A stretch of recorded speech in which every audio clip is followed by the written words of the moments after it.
Hello everyone, welcome to the Chimera Vlogcast.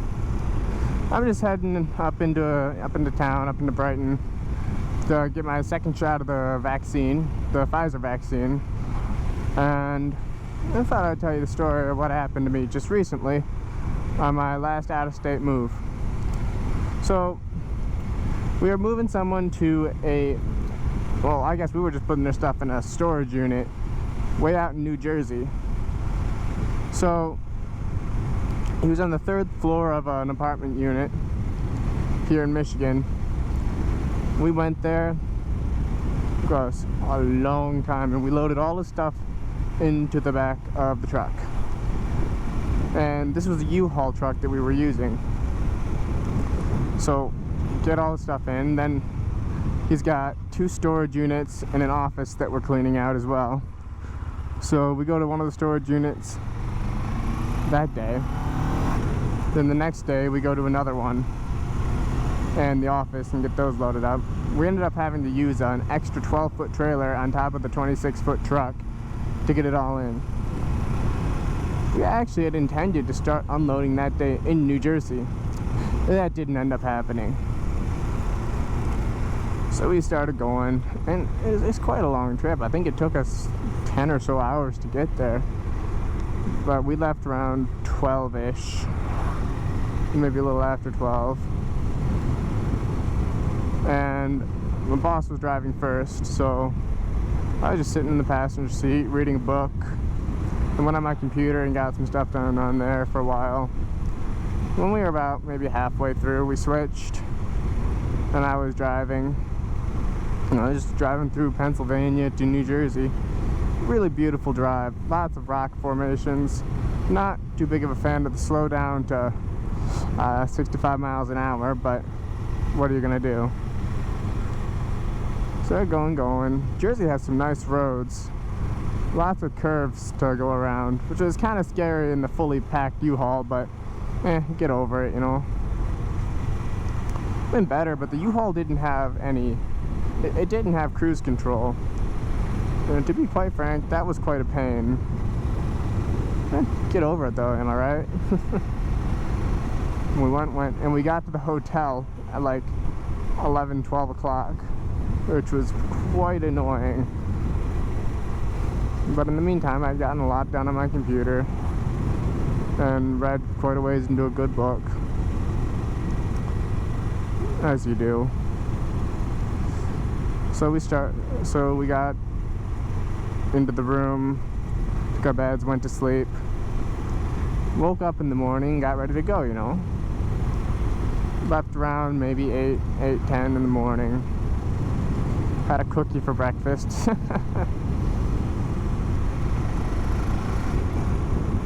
So yeah, the GPS app decided that it wanted to take us through town. So we were just following GPS. And we were getting close to this bridge and we couldn't see the height requirements yet when this lady just cut us off in a big SUV. So we never managed to see the height requirements. Partially because of that, partially because later I found out that the sign that said it was completely bent over into the weeds next to the road. So it would have been hard to see either way. So we're getting onto the bridge and not going too fast when we all get jolted forwards and hear a massive crack scrape sound as the truck grinds to a stop. And we're both freaking out, and I get out of the truck and I look up. Sure enough, that train bridge had peeled off the top solid quarter of the roof. It was pretty annoying, and we're trying to figure out what to do. So we end up backing the truck out from under the bridge and pulling it into a little parking lot off to the side. Like, I guess somebody from the city showed up and was talking to us, and while they were talking to my boss, I was under the bridge cleaning up all the mess from the aluminum and wood, getting much of it as I could to prevent, you know, just keep people's tires safe. And so I did that, ran back. Then we're just sitting there waiting, and a police officer shows up, so we have to deal with him. And he was actually a really nice guy, really understanding. To my knowledge, he didn't even ticket us, but got a case report just in case there was any damage to the bridge, which there wasn't. It was big steel girders, so the bridge was fine. But yeah, I ended up loading the pieces, what's left, into the back of the, I can't remember, it was one of the city vehicles. It was a truck. Put it in the back of there. We were off.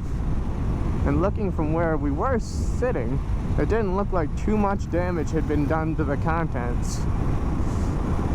Keyword, it didn't look like it. So once we get to the storage units, and we'd been talking to the client the whole way, letting him know what was happening. Oh shoot, this is the road I want. He was actually incredibly understanding. Oh, I missed my turn. We were unloading his stuff, and a lot of it was undamaged, surprisingly, until we started getting to the back of the truck. And slowly we started seeing a curio cabinet with a dresser through the side. And that was pretty annoying, but we dealt with it. Ended up taking that back home and taking it to the dump. And then came the boxes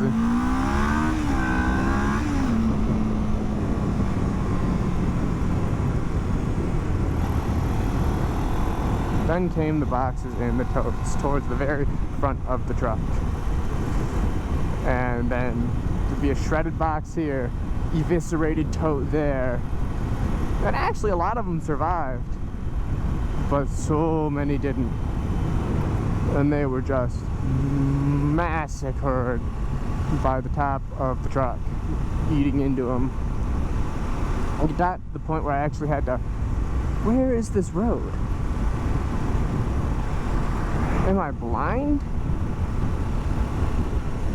I had to pry a piece of the roof up and over the edge so we could get some of the stuff out. It was jammed way in there.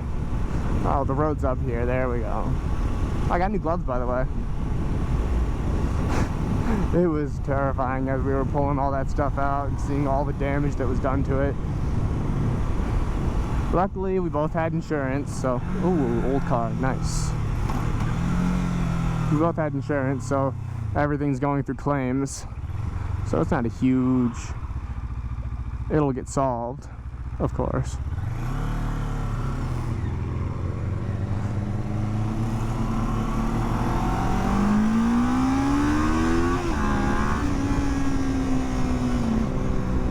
But I just can't... It was incredible. So yeah, we ended up getting everything unloaded, everything out of the trailer. Ended up taking 4 storage units, which in that city is very, very, very expensive.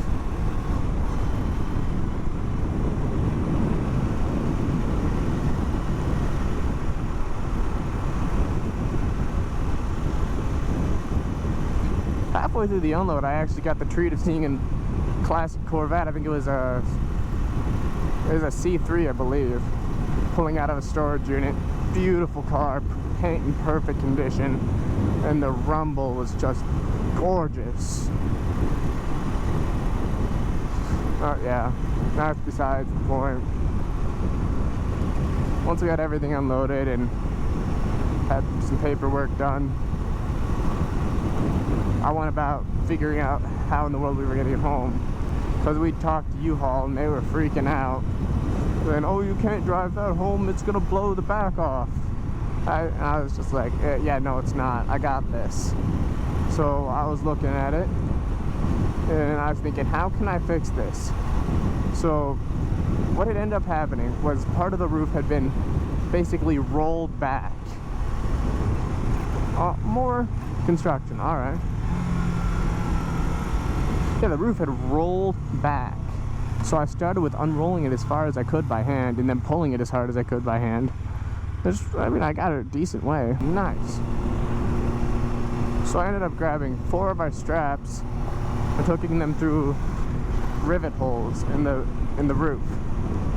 And I just eased that roof forward, hooking up to the very front of the truck in the undercarriage best I could. and just pulling it forward best I could in little increments, moving the straps around, pull one forward, loosen the other one, tighten and pull it forward, and just keeping that pattern going until the straps just ended up starting to give out because they couldn't handle the tension anymore. And I pretty much set them there, made sure they weren't going to move. At that point, I'd gotten the roof most of the way forward and put a little aerodynamic dam on there to make sure it didn't fill up the back.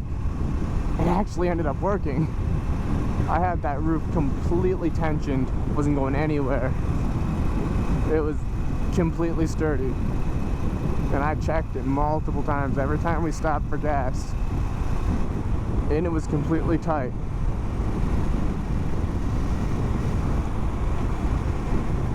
But you know, roof was tight, we're good to go. We head home. Going past, I swear, 20 police officers, and not one of them stopped us or even gave us a second look, given we did have multiple just random people drive up next to the road. Given we did have multiple random people drive up next to us and point at the roof, some of them laughed, some of them were just like, oh my gosh. You could see the look on their face, they were just freaking out. Got a good laugh out of that. Because, you know, the whole way back while I wasn't driving, I was playing Minecraft, if I'm being honest. We got solid 95% of the way back into a little town near ours. And we had to get gas before we returned the truck. And it was at that point that a cop started following us. He followed us out of the gas station and continued following us for a solid 3 miles before finally deciding, oh, maybe I should pull this guy over. And there was no reason. His reason was complete bull.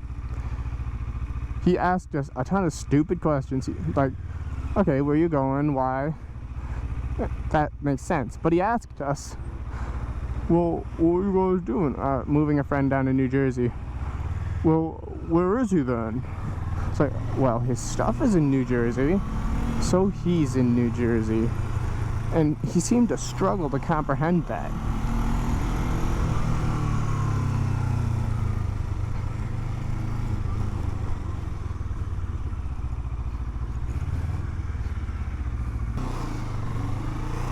Wow, it is really nice to be able to fill up my tank for $11. Yeah, anyways, where was I? Right, the cop. So, asking us these questions, which started out, okay, whatever.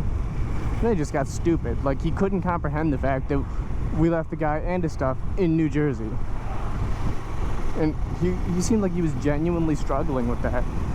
Then, of course, one of his buddies showed up in another cop car, as those cops in that area tend to do. And they take both of our licenses and go back behind the truck. Then they open the back of a truck. They didn't ask if they could open the truck, but they do it anyways. I'm not sure that they're allowed to do that, but I mean, not much we can do about it now. Didn't have anything back there.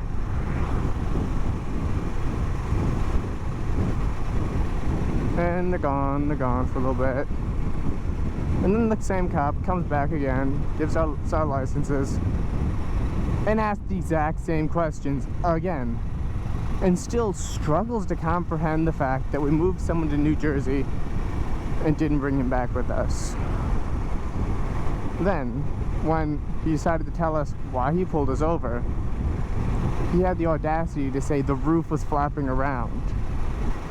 And we're sitting here like, man, when you started following us, you were in a gas station. And the rest of the time, it was pitch black out. You had no way to see the roof. Not to mention, it was completely taut. And it's aluminum against aluminum. If it had been flapping, we would have been able to hear it. No, don't lie to us. You've lied enough. Just tell us the truth. You were bored. It's okay. Everyone gets bored, but don't lie about it. Well, I'm still very mad about that. Because it was like 2, 3 in the morning. We were all exhausted. And we had no desire to deal with that. We didn't have any desire to deal with a liar that asked stupid questions. And it was so annoying. But yeah. After all that, ended up, we got the truck back, took it back, returned it to U-Haul. And I don't know, I haven't heard anything else about it yet. So I'll keep you apprised if there might be a part 2 to this. I haven't figured that out quite out yet.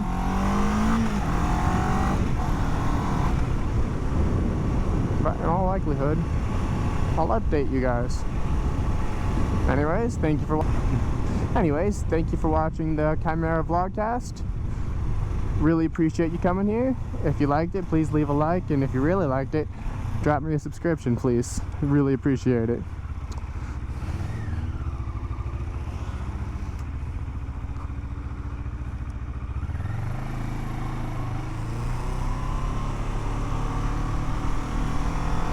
So I hope you all have a great day.